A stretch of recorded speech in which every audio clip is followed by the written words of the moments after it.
वालेकुम, welcome back. तो आज हम वीडियो बनाएंगे कि how to get admission in some medical university.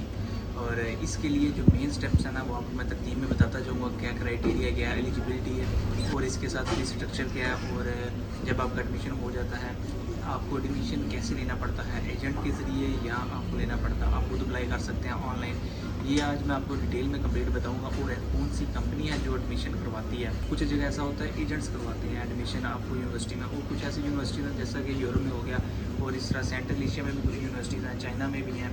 और जो मेडिकल स्टूडेंट हैं वो किस तरह अपना इस जो मेडिकल स्टूडेंट हैं वो एडमिशन लेते हैं इन यूनिवर्सिटीज़ में, तो उनका क्राइटेरिया क्या है, तो मैं आज आपको कंप्लीट डिटेल में बताऊंगा। फर्स्ट ऑफ ऑल मैं अपनी यूनिवर्सिटी की बात करूंगा कि how to get admission in semi medical university. तो वीडियो को चलिए आप स्टार्ट करते हैं।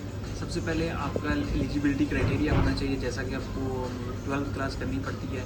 और इसमें इंटर यानी कि इंटरमीडिएट हो गया पाकिस्तान और इंडिया में भी कॉलेज आपकी स्टडीज़ लाजमी होनी चाहिए। और यहाँ कॉलेज में नहीं होता, डायरेक्ट यूनिवर्सिटी में ही जाते हैं स्टूडेंट जो कजाकिस्तान के हैं। लेकिन पाकिस्तान और इंडिया में होता है कि आपको फर्स्ट ऑफ ऑल इंटरमीडिएट करना पड़ता है, 11th एंड 12 कॉलेज में जाना पड़ता है, और इसके बाद आपको उतने मार्क्स लेने पड़ते हैं। लेकिन यहाँ एक अच्छी बात यह है कि आपको उस तरह मार्क्स नहीं लेने पड़ते जो आपको इंडिया और पाकिस्तान में लेने पड़ते हैं। उन मार्क्स के साथ साथ आपको एक टेस्ट भी देना पड़ता है। इंडिया में नीट टेस्ट हो गया, और जो पाकिस्तान में टेस्ट होता है उसे MD टेस्ट कहते हैं। अगर आप इनको पास कर भी लेते हैं इन दोनों टेस्ट को, इंडिया और पाकिस्तान में, फिर भी आपको एडमिशन किसी अच्छी यूनिवर्सिटी में सिक्योर करने के लिए उतने मार्क्स चाहिए होते हैं जो कि 90 से अबव हो, 95 के करीब, 94। कुछ ऐसी यूनिवर्सिटीज़ हैं जिनका तो मेरिट ही जो क्लोज होता है, लास्ट सीट जो होती है वो 94-95 पे मेरिट आके ख़त्म होता है, और आपको सीट सिक्योर करनी पड़ती है। बहुत सारे ऐसे बच्चे होते हैं जिनका दिल करता है कि एडमिशन लें, वो भी डॉक्टर बने, तो उनके लिए अच्छी बात होती है कि वो सेंट्रल एशिया में आकर एडमिशन ले सकते हैं, और चाइना में भी जा सकते हैं। चाइना की यूनिवर्सिटी बहुत अच्छी है, कजाकिस्तान की, किर्गिस्तान में बहुत ज़्यादा बच्चे आते हैं, और यूरोप की तरफ भी मूव ऑन करते हैं। पहले मैंने आपको बता दिया कि आपको इंटरमीडिएट लाजमी करनी है, और उसमें आपको कम से कम 60% मार्क्स लाजमी होने चाहिए। 50% पे भी एडमिशन हो जाता है, लेकिन मैं यही आपको बोलूँगा कि अगर आपके 60% मार्क्स हैं तो फिर बेटर आप मूव ऑन करें। 60% से अबव भी हैं तो ज़्यादा अच्छा है आपके लिए, बाद में कोई मसला नहीं बनता। यानी कि पाकिस्तान में जैसे हो गया PMDC इदारा है जो कि Pakistan medical and dental council है, और इंडिया में भी हो गया, उसका मुझे नाम नहीं आता क्योंकि मैं पाकिस्तान से हूँ, मुझे थोड़ा इन्फॉर्मेशन पाकिस्तान की ज़्यादा है। तो बाहर आपको एडमिशन लेने के लिए इंडियन स्टूडेंट्स को नीट का एग्ज़ाम लाजमी देना पड़ता है, और उसमें पास होना भी लाजमी है। अभी फ़िलहाल पाकिस्तान में भी ये लाजमी हो चुका है। पाकिस्तान में MD टेस्ट होता है जो आपको पास करना है, तो फिर आपको एडमिशन लेना पड़ता है यहाँ, जो बाद में आपको कोई मसला ना बने। सेकंड स्टेप ये है कि आपको किसी एजेंट से रब्ता करना पड़ता है इस यूनिवर्सिटी में, क्योंकि ये हमारी यूनिवर्सिटी ऑनलाइन डायरेक्ट एडमिशन नहीं लेती और ना करवाती है। तो आपको सबसे पहले टिकास कंपनी है यहाँ, जो कि मेन कंपनी है जो एडमिशन करवाती है, और उसी की सारी रिस्पॉन्सिबिलिटीज़ है। पहले 3-4 कंपनीज थी, तो यूनिवर्सिटी ने सबको लोग किया हुआ था कि आप एडमिशन करवा सकते हैं और बच्चे ला सकते हैं यहाँ यूनिवर्सिटी में। लेकिन अभी उन्होंने सिर्फ 100 अथॉरिटी एक ही कंपनी को दे दी, और वो है टिकास। इंडिया में टिकास काफ़ी ज़्यादा स्टूडेंट्स जानते हैं कि टिकास कंपनी है, और पाकिस्तान में भी। पाकिस्तान आगे इनकी सब फील्ड्स हैं, मतलब कि मेन टिकास काम नहीं करती, लेकिन दूसरे जैसे फॉरेन मेडिकल एडमिशन वाले हो गए, मैं पर्सनली उनसे एडमिशन करवाया था। और यहाँ आपको बचना भी पड़ता है एजेंट से, ताकि आपको वो पेमेंट ना खाए। यहाँ जब मैं आया था तो बहुत सारे बच्चे ऐसे थे जिनकी शिकायतें थी कि उनकी पेमेंट जो है ना वो एजेंट खा गए, और आगे फीस पूरी नहीं दी उन्होंने। तो इस चीज़ का आपको ख्याल रखना चाहिए। और जब आप आते हैं यहाँ, अब मैं मेन चीज़ें बता देता हूँ। जब आप एडमिशन लेते हैं तो आपके जो 12th की मार्कशीट है उसको आपको पाकिस्तान में IPCC और मोफा से, यानी कि मिनिस्ट्री ऑफ फॉरेन अफेयर से आपको वो टेस्टिफाइड करवाने पड़ते हैं आपकी डिग्री। फिर आपको यहाँ आपको भेजनी पड़ती है, एजेंट को देनी पड़ती है, और वो आपको एडमिशन यहाँ करवा देता है। उस बेस पे आपका एडमिशन लेटर निकल आता है, और उसके चंद दिनों बाद, आई थिंक 14-15 डेज़ बाद में भी, और कभी कभी ज़्यादा टाइम भी लग सकता है। वो यूनिवर्सिटी के प्रोसेसिंग में पर डिपेंड करता है कि आपको कब वो इन्विटेशन लेटर देंगे, फिर आपको वीज़ा लगवाना पड़ेगा।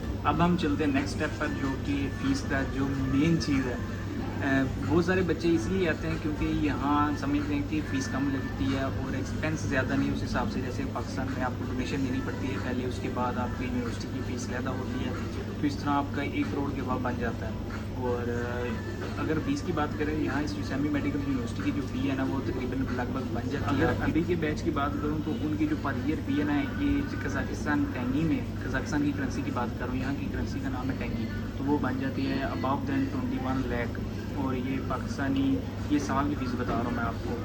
اور جو میرے بیچ کی فی ہے وہ تقریباً 17 لاکھ ہے پورے سال کی فیس. اور اگر آپ کریں اس کو ڈالرز میں تو 1900 $2000 بن جاتے ہیں. آپ کو اپنا بجٹ دیکھ کر ہی یہاں آنا ہے. بہت سارے بچے ایسے ہوتے ہیں جو کہ کوئٹ کر دیتے ہیں, سیکنڈ ایئر میں آ گئے, تھرڈ ایئر میں آ گئے, اور فرسٹ ایئر میں آ کے تو فرسٹ ایئر کے بعد تو ویسے ہی ڈیسائڈ ہو جاتا ہے نا جب بچے چھٹیوں میں جاتے ہیں. بہت سارے ایسے ہمارے بیچ میں بچے ایسے تھے جو کہ بھاگ گئے تھے اور واپس نہیں آئے, جو وہ افورڈ نہیں کر سکے. اور کچھ ایسے بچے ہوتے ہیں جو باہر اپنے ماں باپ سے دور بھی نہیں رہ سکتے.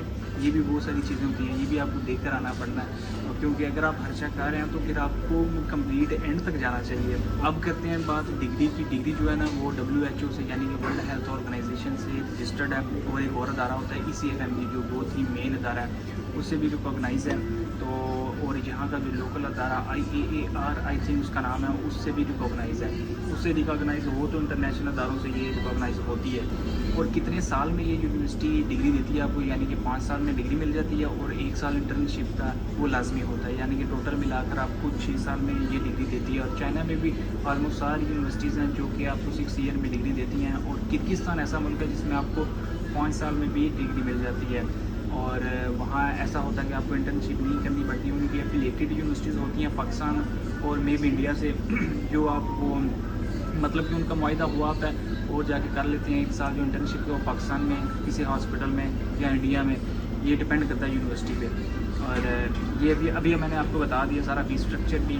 اس کے بعد ایڈمیشن کرائٹیریا بھی جو مین کمپنیاں یہاں کرتی ہے.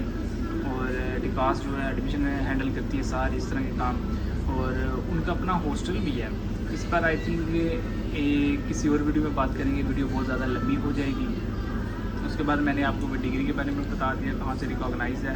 اس کے بعد میں نے اس کا ڈیوریشن بتا دی, فیس اسٹرکچر بھی بتا دیا. اس کے بعد میں نے آپ کو ایڈمیشن کرائٹیریا بتا دیا اور ایلیجیبلٹی کرائٹیریا بھی بتا دیا کہ آپ کو 12 پاس کرنی ہے. اس کے بعد 60% آپ کے بلو مارکس ہونے چاہیے. اور آپ کو اپنے سارے ڈاکومنٹ ٹیسٹڈ کروا کے آنا ہے. اور اس کے بعد میں آپ کو ایک تھوڑی سی سیریز بناؤں گا 2-3 ویڈیوز کی میں, جس میں آپ کو کمپلیٹ بتا دوں گا. اگر آپ کے کوئی بھی کوشچن شاید میرے سے رہ گیا وہ آپ مجھ سے کمنٹ میں پوچھ سکتے ہیں, میں آپ کو بتا دوں گا اس کا جواب اور رپلائی کر دوں گا. اور میری ویڈیو کو لائک اینڈ شیئر لازمی کیجیے گا. تو اینڈ میں میں نے اسٹارٹ میں بتانا تھا یونیورسٹی کے بارے میں جو میں نہیں بتا سکا, آپ کو بھی بتا دیتا ہوں کہ یہ جو یونیورسٹی ہے ایک تو میڈیکل یونیورسٹی ہے موسٹلی, اور 1953 میں یہ اسٹیبلش ہوئی تھی, تب سے یہ ورکنگ میں ہے.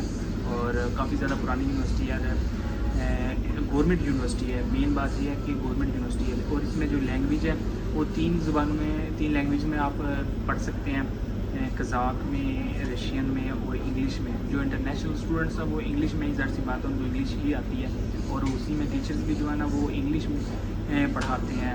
جن ٹیچرس کو انگلش آتی ہے وہی ان بیچ کے اسٹوڈنٹس کو پڑھاتے ہیں جو انٹرنیشنل اسٹوڈنٹس ہوتے ہیں. اور یہاں رشین بھی پڑھتے ہیں اسٹوڈنٹس, وہ رشیا سے جن کو صرف رشین آتی ہے. کیونکہ یہ جو کنٹریز ہیں یہ سوویت سے علیحدہ ہو کر پارٹ ہو کر ان کے بہت سارے لوگ ہیں جو رشین بولتے ہیں, کچھ لوگ قزاق بولتے ہیں. لیکن یہاں کی جو لینگویج ہے نا قزاقستان کی وہ مینلی قزاق ہے. تو اس لیے 3 لینگویج یہاں پڑھی جاتی ہیں. یہ رہی آج کی ویڈیو.